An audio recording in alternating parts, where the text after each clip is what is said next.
Resul'e, Bilal-i Habeşi garip bir köle. Öyküsü dolaşır dillerden dile, Bilal-i Habeşi o büyük insan.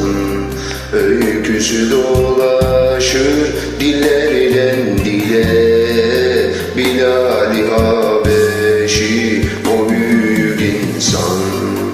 Yatırdılar onu kızgın kumlara, vücudunu boyadılar kanlara.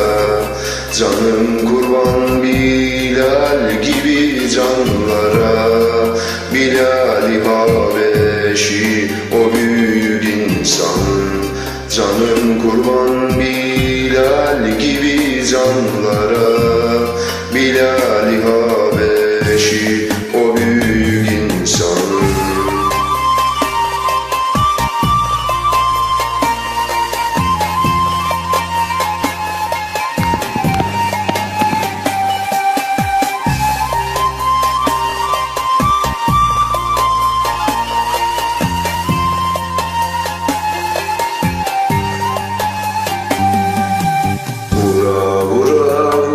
Vücudunu soydular, üzerine büyük taşla koydular.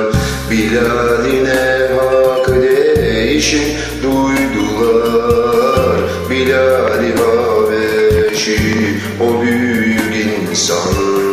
Bilal'ine hak değişin duydular, Bilal-i Habeşi o büyük insan. Yatırdılar onu kızgın kumlara, vücudunu boyadılar kanlara. Canım kurban Bilal gibi canlara, Bilal-i Habeşi o büyük insan.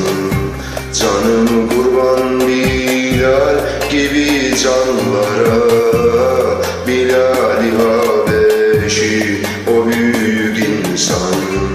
Canım kurban Bilal gibi canlara,